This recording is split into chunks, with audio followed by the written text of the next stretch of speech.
Hello friends, welcome to சமையல் புதிது. இன்றைக்கி நம்ம வீடியோவில் பார்க்க போகிற ரெசிபி ஈவினிங் டைமில் ரொம்ப ஈஸியாகவும் சுவையாகவும் செய்யக்கூடிய ஸ்நாக்ஸ் ரெசிபி பார்க்க போகிறோம்.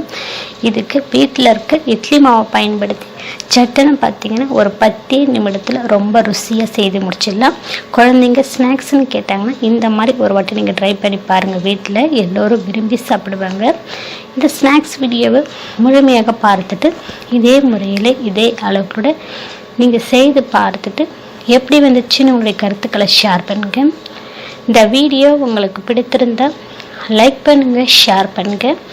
நம்ம சேனலை இப்போ தான் நீங்கள் முதல் முறையாக பார்க்குறீங்கன்னா சப்ஸ்கிரைப் செய்து கொள்ளுங்கள். கூடவே பெல் ஐக்கனை கிளிக் பண்ணி வச்சுக்கோங்க. அதில் ஆல் ஆப்ஷன் வரும், அதையும் கிளிக் பண்ணி வச்சுக்கோங்க. அப்போ தான் நான் அடுத்தடுத்து போடக்கூடிய புத்தம்புது வீடியோக்கள் உங்களுக்கு உடனுக்குடன் அப்டேட் ஆகும். இந்த வீடியோவை ஸ்கிப் பண்ணாமல் முழுமையாக பாருங்கள்.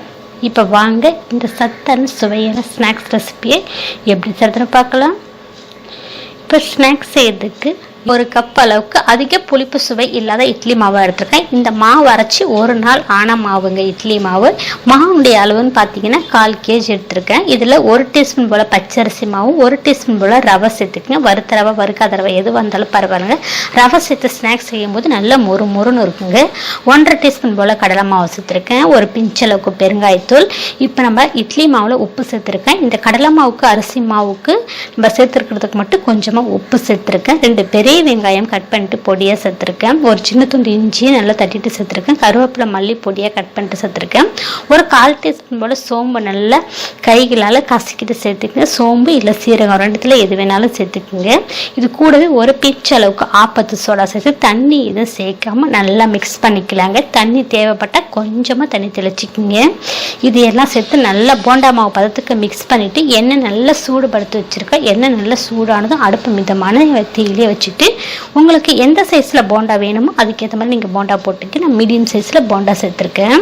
இப்போ போண்டா போட்டு மிதமான தேயிலே ஒரு சைடு நல்லா வெந்து வரட்டுங்க. வெந்ததும் நம்ம திருப்பி விட்டுக்கலாம். நல்ல கலர் மாதிரி வந்திருக்கு பாருங்கள். இப்போ நம்ம போண்டாவை திருப்பி விட்டுக்கலாங்க. இது இட்லி மாவில் செஞ்சதுன்னு சொன்னால் நம்பவே மாட்டாங்க, அவ்வளோ ருசியாக இருக்குங்க. கண்டிப்பாக நீங்கள் ட்ரை பண்ணி பாருங்கள். இதுக்கு சைடிஷ்லாம் எதுவும் கேட்க மாட்டாங்க. சுட சுட செஞ்சு கொடுத்தீங்கன்னா ஒன்று கூட மிச்சம் வைக்காமல் காலி பண்ணிவிடுவாங்க. இப்போ திருப்பி விட்டு 2 சைடு நல்லா வெந்ததும் இது என்னுடைய சடசடப்பு அடங்கி நல்லா கோல்டன் ப்ரௌனாக வந்துடுச்சு பாருங்கள். இந்த மாதிரி பக்குவம் வந்ததும் எண்ணெயை வடிச்சிட்டு எடுத்துக்கலாங்க. இந்த போண்டா பார்த்தீங்கன்னா அதிக எண்ணெயும் குடிக்காதுங்க. ரொம்ப ருசியாக இருக்கும். கண்டிப்பாக இந்த போண்டா நீங்கள் ட்ரை பண்ணி பாருங்கள். உங்களுடைய இட்லி மாவு போண்டா ரெடி ஆயிடுச்சுங்க. சட்டுன்னு பார்த்தீங்கன்னா ஒரு 10 நிமிடத்தில் செய்து முடிச்சிடலாங்க. சுட சுட செஞ்சு கொடுத்தீங்கன்னா தட்டில் ஒன்று கூட மிச்சம் வைக்காமல் உடனே காலி பண்ணிவிடுவாங்க. இதுக்கு சைடிஷே வேண்டாங்க. கண்டிப்பாக வீட்டில் இட்லி மாவு வந்துச்சுன்னா இன்றைக்கி அதை செய்து பாருங்கள். செஞ்சு பார்த்துட்டு எப்படி வந்துச்சுன்னு உங்களுடைய கருத்துக்களை ஷேர் பண்ணுங்கள். இந்த வீடியோ உங்களுக்கு பிடித்திருந்தா லைக் பண்ணுங்க, ஷேர் பண்ணுங்க. நம்ம சேனலுக்கு மறக்காம சப்ஸ்கிரைப் பண்ணுங்க. கூடவே பெல் ஐக்கானை கிளிக் பண்ணி வச்சுக்கோங்க. இந்த வீடியோவை ஸ்கிப் பண்ணாம முழுமையாக பார்த்ததுக்கு நன்றி. வணக்கம்.